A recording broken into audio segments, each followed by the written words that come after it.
From St. Louis Public Radio.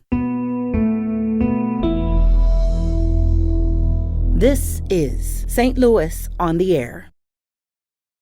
But it's often around sports or something else like that, and it's rare that we get together to be intentional and think about masculinity and be vulnerable with each other. It's usually a mask or a front, you know? There is a nervousness, but there's also this great tension. It's no, it is sad, and it can be vulnerable, it can be emotional, and the intricacies and the nuances. Is that something that you found you've had to unwind in these meetings, but the notion that you're not in charge of how other men are presenting, right, and that's not what makes you a man? Exactly. I'm Danny Wissentowski.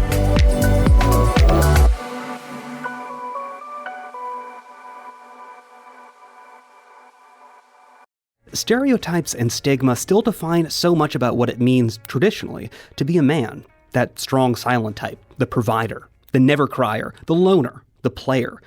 But in St. Louis, a group of men have spent the last 2 months or so talking about what masculinity means to them and telling the stories of their own journeys in masculinity and confronting what happens when it becomes toxic. Those stories and their tellers will take the stage this weekend for a 2-day event called UnMasc. And here to talk about that event and the journey of its 10 storytellers are Bryant, Antione, and James Meinert. James is the co-founder of Undue Bias Consulting, and Bryant is the co-founder of The Village Path. Bryant, James, thank you so much for being here. Thank you for having us. Yeah, it's great to be here. So, as I mentioned, for these last 8 weeks, you and these storytellers, these 10 men, have been meeting regularly to talk about these stories, to share their experiences, and to figure out how to present them on stage. Tell us about these meetings and what grew from them. Yeah. So this is the first time I'm doing a storytelling event. So from my perspective, we would just, it was almost like a campfire huddle, We came around for 8 weeks, and we started off the sessions with kind of like the highs and lows, how's everyone doing? How's everyone feeling? And then we would open up to our storytelling and our writing.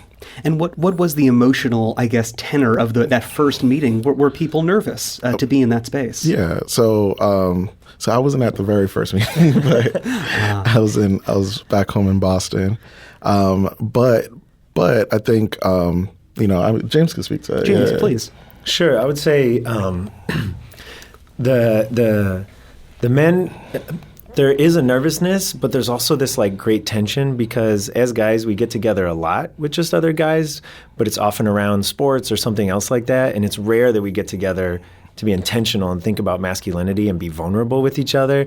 And so folks came into the space just a little nervous and stuff like that. But after we do check-ins and people started sharing real stuff going on in their life, people experienced death and loss, and people had, new kids born, and all kinds of stuff going on, and people were honest with each other.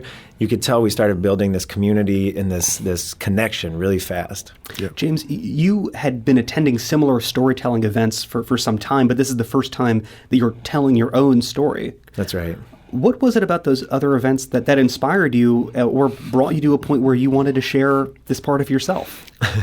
I would be lying if I said I was inspired and that's why I did it. It was more like I got a lot of pressure from the people in my life being like, you keep pushing other guys to be vulnerable and share their stories, and we've noticed you keep keeping that back yourself, wanting to kind of maintain that control and that sense of being in charge. And so I was really encouraged by men, but also women in my life, to be more vulnerable and be like, okay, it's time for you to show yourself on that stage too. That's such an interesting piece of reflection. Is that sounds like something that might come out in these meetings, something realizing that your sense of control, perhaps, telling other men what they should be doing, isn't actually reflected in you. That seems like a very man type of realization to have. We become aware of a lot of the patterns we have because of masculinity, but they don't disappear overnight. So, but we're working on them together. Yeah. Yeah. And so, when I mentioned this phrase toxic masculinity, and it convey the sense that it's something that kind of seeps into your worldview, something you're not even fully aware of yourself about how you're carrying yourself and your values. What does that phrase mean to you? And did that come up in these meetings, defining what that meant for each of these storytellers? Yeah, for sure. I would say, for me personally, I'll use an I statement. I felt like I feel like as a man, I spend a lot of time thinking about how like masculinity plays in my life, and then as a person who works to help other people, seek therapy, especially Black men, who don't like talk about their emotions, then we're talking about masculinity and how it plays in their lives. And so I kind of feel like toxic masculinity always comes up because it's always so overbearing in our culture. A lot of times what gets like praised, in our media today is, men being on microphones on podcasts and screaming like, I'm a man and this is what men do, and men don't do this, and it is toxic. It just really is. And it's not just like emotionally and mentally toxic. It's like it can get physical. Let's sit on that point for a moment. It seems like, I think your reference to these sort of podcast jockeys or people who are presenting the sense of, to be a man, you have to be primal. You have to change sort of how you look. And I think a lot of it almost kind of, as James suggested, is policing the actions of other men, making sure that they're staying in line and that they're not making others look bad. Is that something that you found you've had to unwind in these meetings, but the notion that you're not in charge of how other men are presenting, and that's not what makes you a man? Exactly. So like we see how like gender norms like play out in society, and like people saying like labeling and naming like this is what a man does, is how they behave. And for us as a group, it was more about like, okay, like how did masculinity play out in your life, and for some people it's like, well, it didn't look like that, or it doesn't sound like that for me. I don't act like that. I don't behave like that. And not everyone does. Like usually, and the play on words, UnMasc, like usually like people don't behave like that. It's usually a mask or a front, and so like this idea that like, like men really like act like this all the time is, completely false. But also I do feel like young people, especially like boys and young men, feel a lot of pressure to, assimilate to those things, to prove themselves. So a big part of what we want to do with UnMasc is kind of have these, self-identified men up there on stage sharing their stories about how those expectations affected them oftentimes negatively, right? We're not anti-masculinity, let me just be clear. There's a lot of ways that we think, masculinity can be a very liberatory, like great thing. And we want to be honest and vulnerable about like the ways that many of us have felt constrained or pressured by it. I'm always inspired when young people come to like these events. I know a few years ago when we did one, there was a young person that stood up at the end and he asked one of our storytellers, a non-binary person sharing stories about masculinity, and they had their fingernails painted, and the young person didn't ask anything about their story, but asked about like when they started painting their fingernails. And you could see this like maybe 11-year-old boy like just seeing a little space for his life that he didn't see before. And like that's what I want our stories to often do, is like, give people a little space to be like, you identify as a man, that could be so many different things. Like you can push your edges, you can explore, you can like, love and be intimate and things like that maybe we haven't always felt like we could be. Yeah, and that point that you bring up, for non-binary people or trans men, they also are looking for sources of what masculinity looks like. At whatever stage they're in, it's both something that I think comes from within, but also you're looking for models. You're looking for the way that people act, the roles that they take. Is part of this event giving those examples, trying to provide perhaps some other models for what masculinity, what those roles look like, and that it's not always, a podcast jockey yelling behind a microphone about the kind of protein you need to be pumping into your biceps or something. Right. I think, I can't speak to that experience, the experience of non-binary or trans folks, but what I can say is that it's this. The act of talking about masculinity is this unpacking of like a big box, you know what I mean? And it isn't just one thing. It's more so the reality of like what masculinity actually is. It's like, no, it is sad and it can be vulnerable, it can be emotional, and the intricacies and the nuances of, of what it actually means to be a man, and it's gonna look and feel different for everybody who navigates this world, and so it invites. It's good because it invites those folks who aren't cis, to look at it and be like, well, I can be myself, within the confines of whatever, gender I identify with. Mm-hmm. And Bryant, you brought up also this point that among Black men, this, the weight of the expectations of masculinity or the lack of guidance there, it plays out in its own particular unique way. Right. Tell us a bit about that and the way that you come to that subject. Yeah. So I talk about this a little bit in my story, but this idea that and I'm actually first generation Haitian American, so my family's from Haiti, and you don't talk about what you're feeling, right? Somebody dies in your family and they just say, carry on, you'll be okay, pray on it. And that's sort of, if you look at the African diaspora, that's sort of how a lot of Black folks carry themselves. It's like, you're supposed to, carry yourself as super ultra masculine, which involves not crying, not being vulnerable.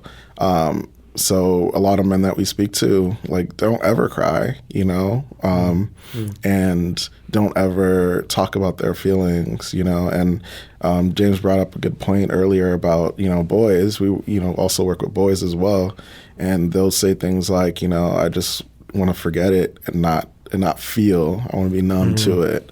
And they learn really early how not to express themselves. So yeah, it's like we have these ideas of what masculinity is in general, but it's even more so hyper-focused for Black folks. And if you look historically, it wasn't always like that. It was more based on collectivism, and being in groups and being together with your brothers and talking about how you feel and talking about stories, and so that's kind of what we bring, to the table. And we're talking with Bryant Antoine and James Meinert about the upcoming storytelling event UnMasc. That's on October 27th and 28th, which features 10 men sharing the personal stories about how masculinity has affected them. James, James, you had a thought to continue off what Bryant was saying. Well, it's October 28th and 29th. 28th and 29th. Thank you so much for letting me know. I have all of this correct in all of my notes. And, being able to accept criticism, I think, is perhaps another thing about men that you don't always have a basis for approaching. Right. And James, if we're talking about the opposite of toxic masculinity, I think we all kind of have a sense of the kind of masculinity that can be very, very heavy and damaging. But when we think of the opposite, the other things that you're building on this stage, what kind of traits or experiences come to mind? I mean, I think it's different for, every person based on all of your other intersecting identities, right? So you brought up other gender identities, racial identities, your culture, those things affect what a healthy masculinity might look like for you.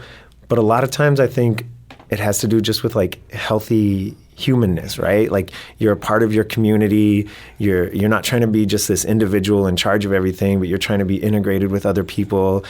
So you take on childcare just as much as everyone else takes on childcare, right? You take on working outside of the home just as much as everyone else does, and working inside of the home, right?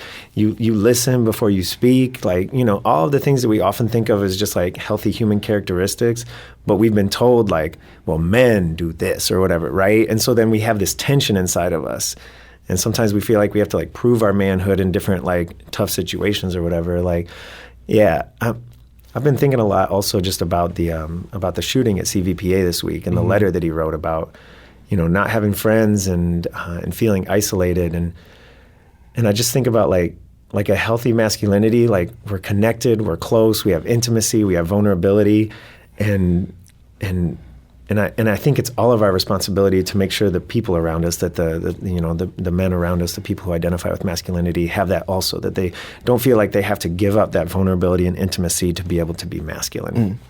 Right, and of course, there was a reference to the terrible school shooting this Monday at a high school in South St. Louis, and the shooter who wrote, in these notes that he was isolated, that he was lonely, and of course, there are many other things about that situation we're learning, and including about that shooter. But that sense of loneliness and isolation, that can allow terrible problems and not just personal instability, but many worse things to develop. And this is kind of the subject, James, of your own story, correct? This sense of the difficulties that many men have of making friends, of having that vulnerability. If you're never comfortable sharing your passions or being emotional, other people aren't going to notice that. And I think it's that isolation builds on itself in that sense of protectiveness. Is that fair to say? 100%. And maintaining friendships, right? Like, I think a lot of the times how as guys, when we have issues with each other, like we often will let the friendship go, or, we grow distant from each other, rather than, me being like, Bryant, that thing you said, like, really hurt my feelings, but, like, I care about our friendship. So, like, how do we talk through this? Because, like, our connection to me is more important than me being, like, right or in this moment or something like that. So, yeah. I totally agree with that, and it's just being able to talk about, with a friend. It's, I think a lot of times when we have stories about masculinity, it's like how we've learned masculinity through adults. So, like, our father, or another older person in your life, and like sometimes it doesn't play out that way. Sometimes it's just like stories about your friends, or it can be a brother. So like for me, my story is about my brother, and I'm like, I learned how to be a man from a 15-year-old, and so it's like it's completely different for everybody. And your younger brother. Yeah. So my older brother. Your older brother. Yeah. And, to that point, I think very quickly it sounds like, a lot of these stories involve, whether it's fathers or these male role models, unlearning them, but also understanding maybe where they were coming from and the weight that they were laboring under. Is that a difficult perspective to reach, that piece? Yeah, definitely. I try to, so my story is about my older brother, Bobby, who had childhood cancer, and he, my mom got a divorce when we were really young, and I feel like he took on this like cloak of like honor, like I'm the man of the house, and it wasn't like with all this bravado or anything like that, but it was more so like, I'm going to teach you how to do things. I'm going to teach you how to learn, like I learned, you know what I mean? And so like trying to look into his perspective is, you can relate it to other situations in your life, and how like sometimes we're being told like, you're the man of the house, or, you've got to do this, and just trying to like really embrace that. Bryant Antione is the co-founder of The Village Path, and James Meinert is the co-founder of Undue Bias Consulting. Both will be telling stories on October 28th and 29th at Il Monastero on the campus of St. Louis University.